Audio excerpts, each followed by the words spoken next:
Assalamualaikum warahmatullahi wabarakatuh.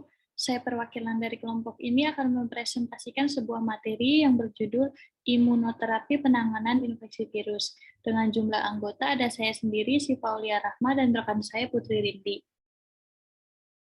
Virus adalah patogen subseluler yang merupakan parasit obligat intraseluler yang menginfeksi dan mengambil alih fungsi komponen sitoplasma sel inang untuk bereplikasi. Secara umum, virus diselubungi oleh pelindung yang terdiri atas protein, lipid, glikoprotein, atau kombinasi dari ketiganya yang disebut dengan kapsid, serta mengandung genom asam nukleat, DNA atau RNA. Sebagai parasit obligat intraseluler, virus sangat bergantung pada komponen-komponen biokimia sel eukariotik maupun prokariotik untuk menunjang proses replikasinya. Setelah berhasil masuk ke dalam sel, virus akan mengirimkan genomnya ke dalam sel inang untuk selanjutnya diekspresikan atau ditranskripsi atau ditranslasi oleh sel inang untuk menjadi protein fungsional yang kemudian akan mendukung proses replikasi virus membentuk virion baru. Partikel lengkap virus disebut virion. Genom yang dikandung oleh virion akan dibawa ke sel inang untuk diekspresikan sehingga virion umumnya berfungsi sebagai alat transportasi gen. Virion paling sederhana terdiri dari dua komponen dasar, yaitu asam nukleat, RNA atau DNA beruntai tunggal atau ganda, dan komponen struktural penyusun lainnya seperti selubung, protein, dan kapsid atau nukleokapsid yang berfungsi sebagai cangkang atau untuk melindungi genom virus dari ancaman lingkungan ekstraseluler. Selanjutnya, replikasi virus dalam sel inang. Replikasi virus berawal dari interaksi antara virus dengan reseptor virus yang diekspresikan pada permukaan sel inang, diikuti dengan penetrasi genom ke dalam sitoplasma. Reseptor virus dapat berupa protein, seperti glikoprotein atau residu karbohidrat yang terdapat pada glikoprotein atau glikolipid. Ketersediaan reseptor pada permukaan sel inang adalah penentu utama tropisme virus. Setiap virus memiliki reseptor spesifik dan dalam beberapa kasus, virus yang berbeda dapat memiliki reseptor yang sama. Misalnya virus Coxsackie B dan adenovirus menggunakan reseptor yang sama, yaitu protein CAR, anggota dari superfamily hemoglobin. Contoh lain adalah asam sialat, karbohidrat yang melekat pada bagian besar glikoprotein digunakan oleh virus influenza, human coronavirus OC3, reovirus, parvovirus sapi, dan banyak virus lainnya. Sebaliknya, anggota keluarga virus yang sama mungkin menggunakan reseptor yang sangat berbeda seperti virus-virus jenis retrovirus atau family Retroviridae, dan virus-virus yang berada dalam family Coronaviridae. Proses masuknya partikel atau genom virus ke dalam sitoplasma sel inang yang terjadi setelah virus berikatan dengan reseptor disebut sebagai proses penetrasi. Untuk virus yang memiliki selubung, dapat menggunakan mode penetrasi berupa fusi langsung, atau menembus ke dalam sitosol langsung melalui membran plasma, atau melalui endositosis yang dimediasi oleh reseptor. Sedangkan virus yang tanpa selubung hanya bisa berpenetrasi ke dalam sel inang melalui proses endositosis yang dimediai oleh reseptor.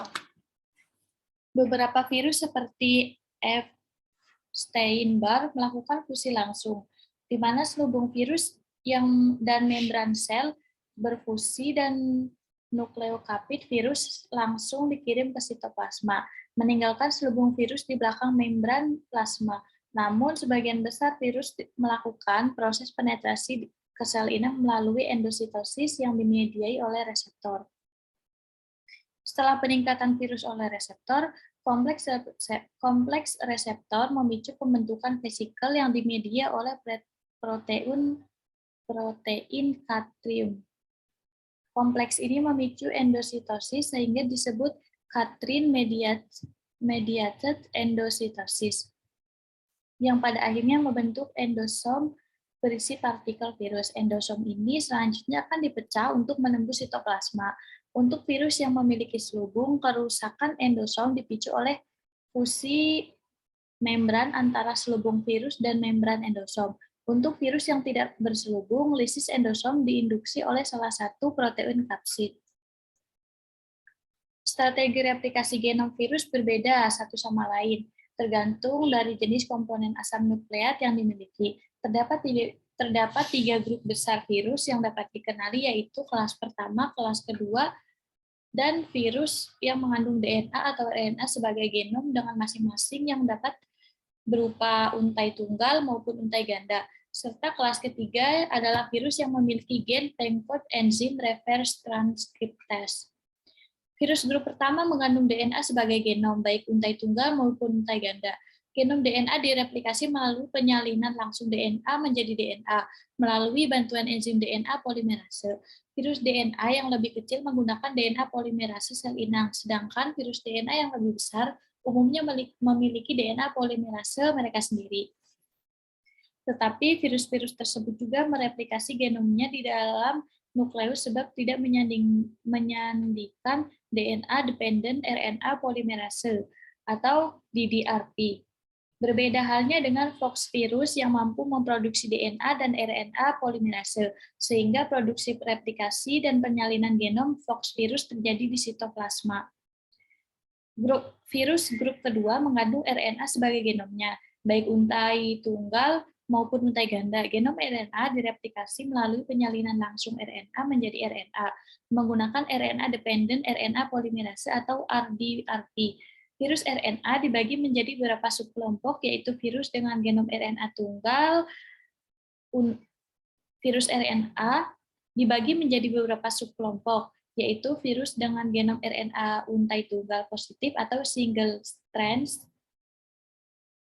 positive sense, virus genom RNA untai tunggal negatif atau single strand negative sense, dan virus RNA untai ganda double strand.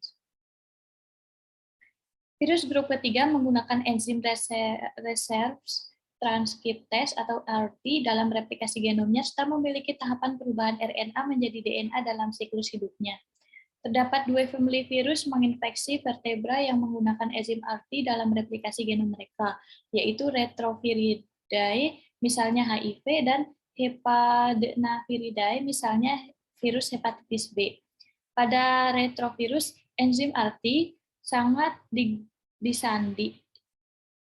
Pada retrovirus, enzim RT yang disandi di dalam genom virus akan diekspresikan untuk mengubah genom RNA retrovirus menjadi DNA untai ganda atau double strands. Di dalam inti sel yang terinfeksi, RNA polimerase seluler mentranskripsi salinan DNA dari genom retrovirus untuk menghasilkan RNA yang akan ditranskripsikan secara terbalik. Secara sederhana, retrovirus mengikuti aturan RNA, DNA, RNA. Retrovirus kemudian akan mengemas RNA ini ke dalam virion. Dengan demikian, replikasi genom retrovirus akan membentuk DNA intermediat. Dan Hepadviridae, enzim RT yang disandi di dalam genom virus akan merubah salinan RNA dari genom DNA Hepadnavirus menjadi DNA untai ganda di dalam inti sel yang terinfeksi. RNA polimerase seluler mentranskripsikan genom DNA hepatvirus untuk menghasilkan RNA yang akan ditranskripsikan secara terbalik. Hepatvirus membalikkan transkrip RNA menjadi DNA selama pengemasan, sehingga virion mengandung DNA. Dengan demikian, replikasi genom hepatvirus akan membentuk RNA mediat, sehingga dapat digambarkan mengikuti kaidah replikasi DNA, RNA, DNA. Setelah genom virus direplikasi dan protein-protein virus diekspresikan, selanjutnya adalah proses perakitan komponen virion. Perakitan kapsid mengikuti struktur genom virus dan dapat dibagi menjadi dua proses, perakitan kapsid dan pengemasan genom. Kedua proses ini dapat terjadi secara berurutan seperti pada picornavirus atau bersamaan dengan cara pemasangan seperti pada adenovirus. Fase terakhir dari pembentukan virion adalah fase pelepasan virion dari sel yang terinfeksi. Untuk virus yang tidak memiliki selubung atau tidak terlindungi, Proses pelepasannya dari sel inang adalah melalui lisis sel inang. Lisis dapat terjadi sebagai respon terhadap gangguan seluler fungsi sel inang atau akibat replikasi yang digunakan oleh virus, atau juga melalui induksi apoptosis oleh protein khusus yang diproduksi oleh virus, misalnya seperti pada poliomavirus, SV14, dan adenovirus. Sedangkan virus yang memiliki selubung memperoleh membran lipidnya saat virus keluar dari sel melalui membran sel, pada saat virus keluar ke vesikel intraseluler sebelum pelepasan. Selanjutnya, peran sistem imun dalam melawan infeksi virus. Makhluk hidup memiliki komponen seluler dan humoral. Sistem imun yang bertugas mempertahankan tubuh manusia dari serangan patogen dan benda-benda asing lainnya. Komponen seluler dari sistem imun alamiah termasuk sel identik penyaji antigen, makrofag fagositik, dan granulosit, sel pembunuh alami sitotoksik, dan limfosit T. Selama infeksi, sistem imun alamiah berperan sebagai pertahanan pertama yang mengenali dan selanjutnya memicu respon proinflamasi terhadap patogen yang menyerang, di mana kemampuan didasari pada penggunaan aktivasi komplemen fagositis, autofagi, dan aktivasi imun oleh berbagai jenis paten. Inisiasi respon imun alamiah diawali dengan pengenalan patogen associated molecular patterns atau PAMS. PAM merupakan pola molekuler vital yang tidak mengalami perubahan signifikan selama evolusi, yang ada atau diproduksi oleh patogen dan termasuk lipopolisakarida atau LPS, lipoprotein, peptidoglikan, lipoarabinomanan, dan oligosakarida. Sel yang terinfeksi oleh virus mengirimkan sinyal positif, yaitu indikasi adanya ekspresi molekul MHC yang rendah sehingga menjadi target sitolisis oleh sel NK. Adapun sel yang tidak terinfeksi biasanya dilindungi oleh sitolisis sel NK karena mereka mengirimkan sinyal negatif seperti ekspresi molekul MHC yang tinggi. Sel NK mengekspresikan dua tipe reseptor di permukaannya untuk mencegah sel NK tetap berada di dalam keadaan respon yang tepat, yaitu tipe reseptor yang akan berinteraksi dengan molekul MHC kelas 1 di permukaan sel target dan menghambat pembunuhan oleh sel NK, serta tipe reseptor yang berinteraksi dengan molekul di permukaan sel yang mengaktifkan fungsi sitotoksiknya sehingga merangsang sel NK untuk membunuh sel target. Jika sel NK tidak cukup dihambat oleh interaksinya, maka molekul kelas 1 dengan molekul kelas 1. Inisiasi respon imun adaptif sangat bergantung pada respon imun alamiah yang mengaktifkan sel penyaji antigen atau antigen presenting cells APC. Biasanya makrofag atau sel dendrik APC akan dikirimkan ke dalam jaringan limfoid oleh sinyal kemokin dan sitokin dan mengaktifasi limfosit. Beberapa sel dapat menghambat pematangan sel dendrik sehingga mengganggu fungsi APC, sehingga herpes simplex atau HOSP dan virus campak, yaitu antibodi bekerja di lingkungan ekstraseluler untuk mengurangi infektivitas virus dengan mengikat partikel virus bebas sehingga mengurangi jumlah sel yang terinfeksi. Adapun limfosit bekerja secara intraseluler untuk mengenali dan membunuh sel yang terinfeksi sebelum pematangan virus terjadi, sehingga meminimalkan pelepasan virus yang akan menulari lebih banyak sel inang prospektif. Antibodi dapat berfungsi paling efektif untuk mencegah infeksi ulang, terutama pada permukaan mukosa yang juga memiliki relevansi dengan infeksi HIV. Dua tipe utama sel TH telah dikenali, yaitu sel TH1 dan sel TH2, yang mengeluarkan sitoksin yang saling berlawanan dan memiliki fungsi yang berbeda dalam sistem imun adaptif. Selain CTL dan sel TH, salah satu limfosit yang berperan penting dalam sistem imun adaptif adalah limfosit B yang bertanggung jawab untuk memproduksi imunoglobulin atau antibodi. Molekul antibodi diproduksi pertama kali sebagai protein integral membran yang akan diekspresikan di permukaan limfosit B dan akan mengaktifasi limfosit B jika terikat dengan antigen. Setelah virus berhasil dieliminasi, sebagian besar CTL dan limfosit lainnya akan menjalani apoptosis sebab sinyal sitokin dan antigen tidak lagi ada.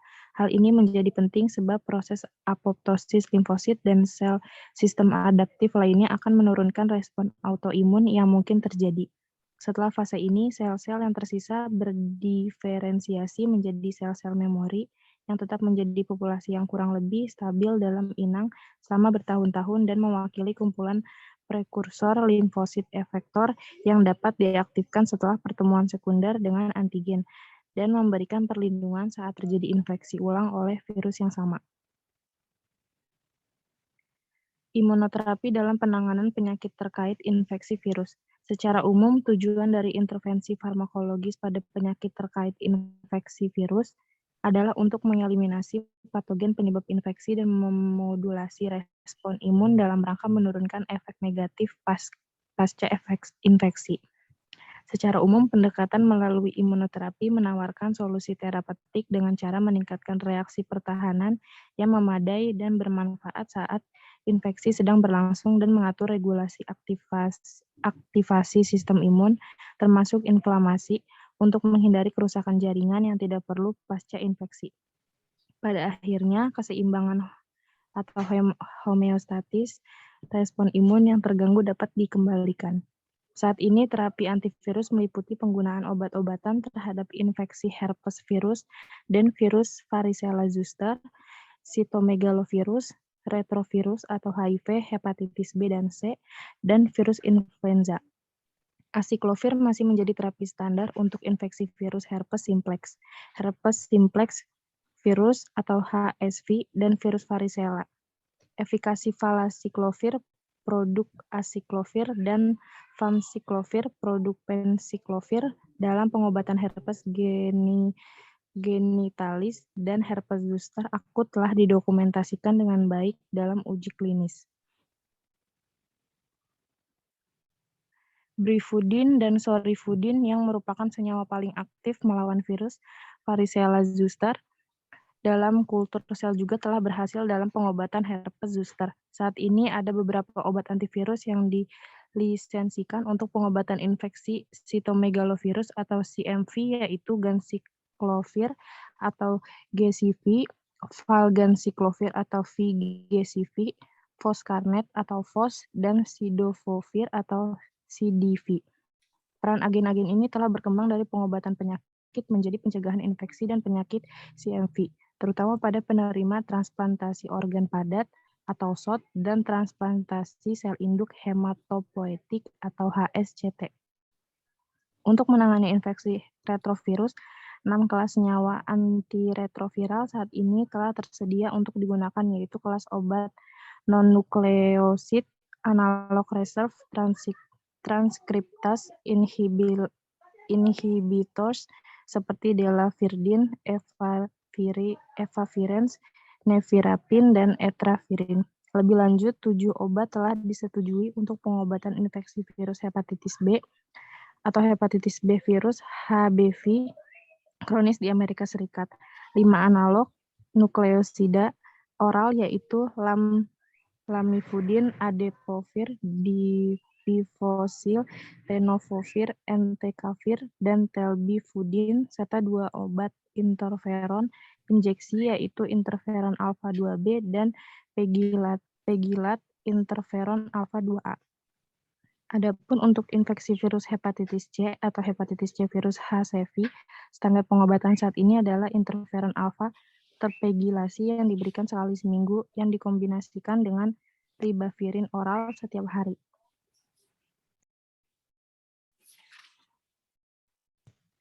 Terkait penanganan infeksi virus influenza, saat ini beberapa obat antivirus telah digunakan. Kelas antivirus influenza yang pertama dikenal adalah penghambat saluran ion M2 seperti amatadin dan rimatadin. Namun senyawa ini biasanya hanya efektif melawan virus influenza A dan dapat menyebabkan efek samping yang merugikan. Berikut antivirus yang telah tersedia di pasaran ataupun kandidat antivirus beserta protein target. 1. Virus herpes simplex ada acyclovir atau generik Zovirax, Brifudin atau Zostek, Famciclovir atau Famvir, Foscamet atau Foscavir, Idosuridin atau Dendrit, Penciclovir, Trifluridin atau Denavir, Valaciclovir atau Valtrex. Kedua, ada human cytomegalovirus atau HCMV, Cidofovir atau Visit, Fomifirsen atau Vitrafen, Foscamet atau Foscavir, Ganciclovir atau Valganciclovir atau Valvit. Yang ketiga, Varicella zoster virus, VZV, Acyclovir, Brifudin, Famciclovir, Valaciclovir, Vidarabin. Keempat, human smallpox, Tecovirimat atau Tpox. Kelima, hepatitis B virus, HBV, Adefovir, Besifovir, Clefidin, Entecavir, Telbifudin, Tenofovir, Alafenamid, Tenofovir. Yang keenam, hepatitis C virus, HCV, Danoprevir, Ganovo, Glecaprevir atau Maviret, Grazoprevir atau Zepatir, Parataprevir atau Viekirapak, Simeprevir atau Olisia.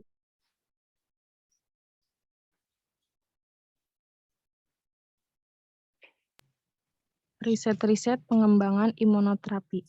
Antibodi monoklonal atau MAB merupakan salah satu agen yang semakin banyak dipertimbangkan untuk penanganan penyakit yang disebabkan oleh infeksi virus.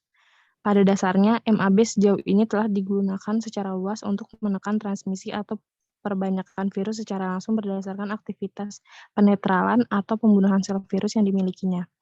Terapi MAB adalah bentuk imunoterapi pasif, yaitu pemberian antibodi eksogen untuk menekan infeksi virus dengan tindakan penargetan langsung dan cepat. Pendekatan terapeutik ini berbeda dengan pendekatan vaksin, yang bertujuan untuk menstimulasi respon imun endogen dari inang sehingga terbentuk imunitas yang berkelanjutan.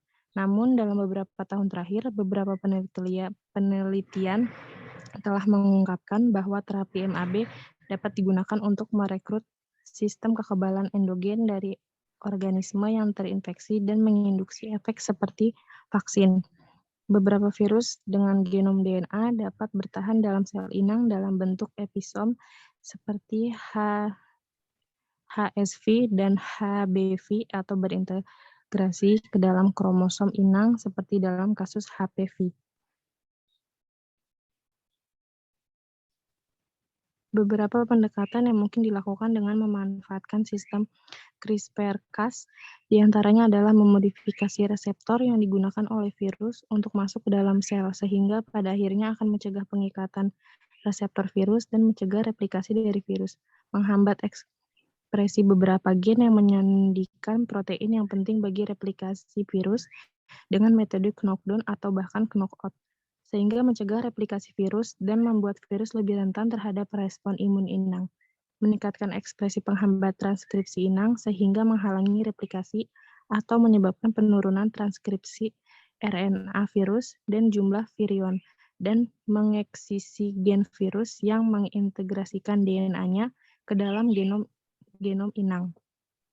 Manipulasi langsung genom virus menggunakan sistem CRISPR-Cas juga memiliki potensi yang besar dalam pencegahan infeksi virus kronis maupun patogen lainnya. Namun, kesulitannya cukup besar dan implikasi terhadap manfaat klinis belum dapat diketahui. Meskipun banyak tantangan yang perlu diselesaikan, potensi pencegahan infeksi dan penyembuhan pasien melalui pemanfaatan teknologi CRISPR telah memotivasi pengembangan terapi antivirus baru dengan harapan menghilangkan kebutuhan akan pengobatan berkelanjutan.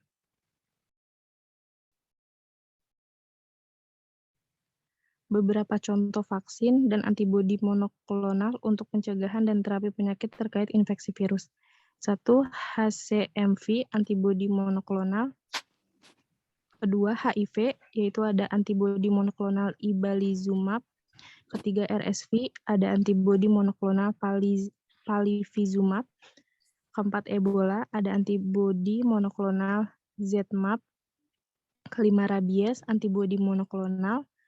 Dan Krusel. Keenam, influenza, antibodi monoklonal.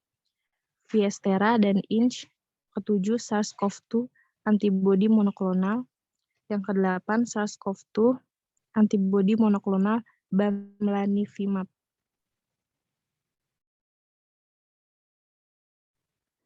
Kesimpulan,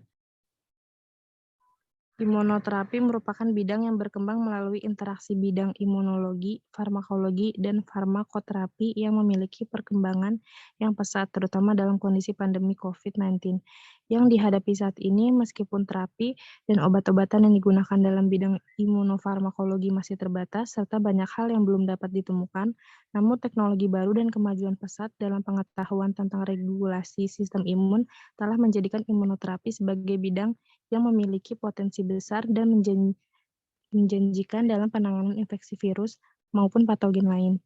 Oleh karena itu, konsep imunoterapi serta relevasinya dengan penyakit manusia merupakan salah satu solusi yang menawarkan pilihan baru untuk kebutuhan medis yang belum terpenuhi terkait penyakit infeksi akibat virus. Sekian dan terima kasih. Sekian presentasi dari kelompok kami, kurang lebihnya mohon maaf. Wassalamualaikum warahmatullahi Wassalamualaikum warahmatullahi wabarakatuh.